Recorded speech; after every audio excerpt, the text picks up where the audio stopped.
Hoy os voy a hablar del texto dialógico. Hemos estado viendo diferentes tipos de texto, la descripción, la narración, etc. Y hoy tratamos el texto dialógico. Lo primero que hay que decir es que el texto dialógico es un acto de habla, igual que los demás tipos de texto. En este caso, en el caso del texto dialógico, tenemos un texto donde lo que prima es que hay varios interlocutores que intercambian roles. ¿Qué quiere decir eso? Pues que hay emisores y receptores y a su vez esos receptores pasan a ser emisores. El diálogo, para que haya ahí, tiene que haber turnos de palabra, tiene que haber un intercambio. Si solo soy emisor y el otro es receptor, no siempre habrá un diálogo, lo que más bien habrá es un monólogo, ¿vale? Entonces, para que haya diálogo tiene que haber esa comunicación y ese intercambio, ¿vale? Segunda cosa importante, en el diálogo tenemos que compartir el mismo código. Si no se comparte el mismo código lingüístico es imposible que nos entendamos, por tanto no habrá diálogo. Un ejemplo, si yo voy a China, no sé chino. ¿Qué pasa? Que si hay un chino que me habla y yo le respondo en español, ni él me entiende ni yo le entiendo, por tanto no hay diálogo. No compartimos el mismo código. Hay veces que con gente que no tiene el mismo código lingüístico que tú, por ejemplo, no tiene el mismo idioma, eres capaz de intercambiar, de tener un diálogo. Vamos a ver un ejemplo. Si yo utilizo a lo mejor algún código sígnico, si yo, por ejemplo, voy a un bar y señalo y hago así, quiere decir que estoy a lo mejor quiero cerveza. La otra persona que conoce ese código sígnico viene de signos, sí lo va a entender. Entonces sí que puede haber un diálogo, porque va a coger la cerveza que yo le he señalado y me la va a dar, ¿vale? Entonces sí compartimos el mismo código, en este caso sígnico. Es importante compartir el código. Tercera cosa importante es que sea lo más claro posible. Es decir, para que haya diálogo, yo tengo que saber explicarme bien para que la otra persona me entienda bien. Hay un proceso, por tanto, de codificar el mensaje. Yo pienso algo, lo digo, y la otra persona tiene un proceso de decodificar, tal cual suena. El emisor codifica, el receptor decodifica. Decodifica es que esa información que me llega a lo mejor a través de la vista o el oído, si es oral o escrita, y luego mi cerebro lo traduce y dice, vale, esto significa esto. ¿Qué pasa? Que tiene que ser, para que lo entienda, tiene que ser lo más claro posible. ¿Ok? Hay veces que un alumno no entiende algo, pero no es porque no entiende el idioma.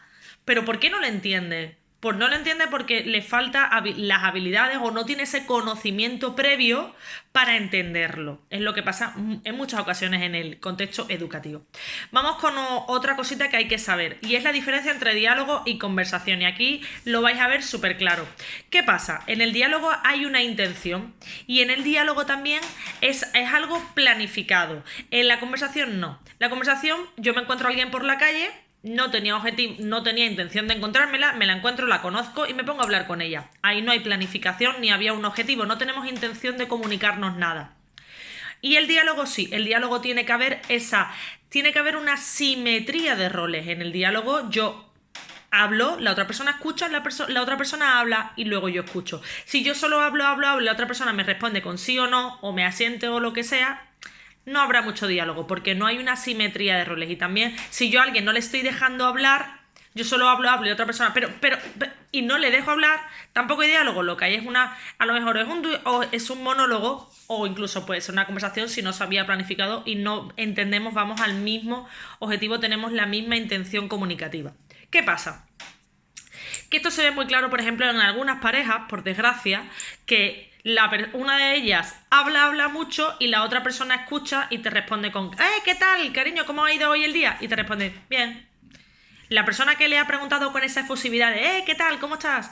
Y la persona que lo ha hecho con esa efusividad, lo que pretendía es que hubiera hubiera diálogo. Si la otra persona responde con bien, está claro que la otra persona no quería dialogar. ¿Le has respondido? Sí. ¿Se han comunicado? Sí. Ha habido una conversación, no un diálogo, porque la persona que le ha preguntado lo que buscaba era una respuesta larga, lo que buscaba era que, digamos, hubiera ese diálogo, que hubiera ese intercambio de informaciones. Y a su vez que le preguntara a ella, le preguntara también, oye, ¿y tú qué tal? Entonces a veces pasan algunas parejas que conversan, pero no dialogan, razón por la que muchas parejas se quejan de que es que no nos comunicamos, es que no nos entendemos. Claro, no os entendéis porque conversáis, pero no dialogáis. Y para que haya diálogo tenéis los dos que buscar ese interés en cada uno de lo que el otro dice, y tiene que haber digamos, ese interés también en tener el mismo objetivo comunicativo. Cosas también interesantes respecto al texto dialogado, pues los principios que marcó un autor muy conocido que se llama Gris, y ese autor decía que hay una serie de principios que hay que tener en cuenta. El primer principio es el principio de cantidad. ¿Qué significa eso? Pues bueno, pues que hay veces que hablamos y tenemos que intervenir, pero que esa intervención aporte algo. Si me vas a contar algo que ya sé, no me estás contando nada nuevo. Entonces, que aporte algo, que sea interesante, ¿vale? Entonces se llama principio de cantidad. Hay otro principio que es principio de calidad, y es que eso que me vas a contar sea verdadero, que lo que me cuentes no sea mentira, ¿vale? Luego está el principio de relación, que es que lo que me cuentes sea relativamente actual o pertinente. Si yo te estoy preguntando de, oye, ¿qué ha pasado hoy respecto a este tema? Y tú me hablas de algo que te interesa a ti hablar conmigo, como por ejemplo puede ser, es que no sabes lo que me ha pasado con este profesor, o es que no sabes lo que me ha pasado con mi novio, pero yo te he preguntado respecto a otro tema. A lo mejor te he preguntado algo relacionado con el trabajo o algo relacionado con los estudios, y tú me hablas de otras cosas. Ahí se está violando, que se dice así, se está violando ese principio de relación, ¿vale? Entonces, tenemos que los dos informar y que sea pertinente, actual, y que los dos interlocutores respondan y pregunten sobre lo mismo, no sobre otros temas, que a veces pasa que estás hablando con un amigo y te introduce ahí otro tema y tú dices, pero si no te estoy hablando de eso, centrémonos. Pues eso, vamos no a conversar, vamos a dialogar. Y luego el último y cuarto principio es el principio de manera, que es que hay que ser claro. Cuanto más claro seas, mejor se entenderá el mensaje. ¿Qué pasa? Que la gente que tiene un vocabulario rico, la gente que tiene un buen léxico, la gente que tiene un nivel sociocultural más alto, pero porque ha tenido mejores estudios o ha tenido más acceso, lo que sea, pero digamos que tiene más riqueza léxica, ¿vale? Es normal que se exprese mejor. Si se expresa mejor, se entenderá mejor. Vale, y ya lo último, y es que, como decía antes, el texto dialogado es un tipo de texto. Hay autores que consideran que no. Hay autores que consideran que el diálogo se encuentra o que pertenece a otro tipo de géneros, como el género literario o el género periodístico. Estemos de acuerdo o no, es cierto que podemos encontrarnos textos como las conversaciones, las entrevistas, o podemos encontrarnos también diálogo en otros géneros, como he dicho antes, la literatura. Un ejemplo, en la literatura podemos encontrarnos narraciones, cuentos, novelas, leyendas, donde hay diálogo.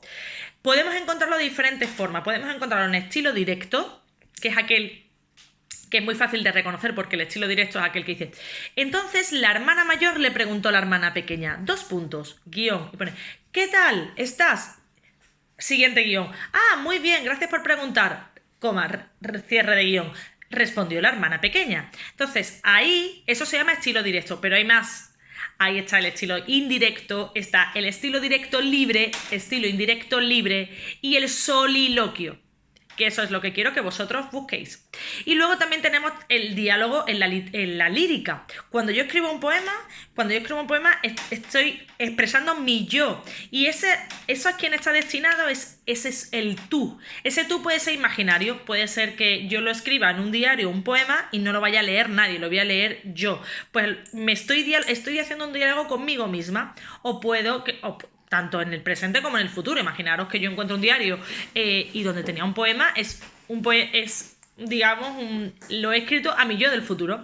O no, o puede ser que hay veces que escribo un poema de algo que estoy sintiendo sobre una persona y puede que se lo vaya a dar, que es, digamos, un lector o un oyente real, o puede que nunca se lo vaya a dar porque esa persona no existe o esa persona directamente nunca lo va a leer. Entonces, hay siempre un yo y un tú, siempre hay un diálogo en la lírica, siempre. Por otra parte, también encontramos diálogo en las escenas, en el teatro, en las obras teatrales. En las obras teatrales hay mucho diálogo, pero más del que parece. Primero tenemos el diálogo de la propia obra. El autor lo ha escrito en un tiempo y en un espacio, y nosotros como receptores lo leemos o lo vemos en el propio teatro físico, y está habiendo una comunicación entre el autor o autora con los espectadores o con los lectores. Luego a su vez hay otro diálogo que es el del autor con el director o directora de la obra de teatro que se va a representar esa obra teatral escrita. ¿Por qué? Porque hay unas acotaciones, las acotaciones, por ejemplo, pone entre paréntesis, en cursiva. Se abre el telón, aparece una señora entrando en la panadería y hay otra sentada mirando la ventana y suspirando. Ahí nos ha dicho cómo quiere el autor que esté esa escena montada. Ahí hay un diálogo entre el autor con el director o directora de teatro. Pero a su vez también hay constantes intervenciones de los personajes. Una de las cosas más importantes del teatro es que a los personajes les pasan cosas. Tienen unos obstáculos que superar, les pasan cosas. Entonces hay constante diálogo. Ese diálogo es entre personajes, pero a su vez también con el público, porque hay veces obras de teatro que nos preguntan, nos sacan incluso al escenario. Hay siempre constante diálogo, ¿vale? Entonces, después de todo esto, yo creo que ha quedado un poco claro que es un texto dialógico, que puede ser, lo podemos encontrar aislado o lo podemos encontrar inserto dentro de otro género. Y con esto, ya está.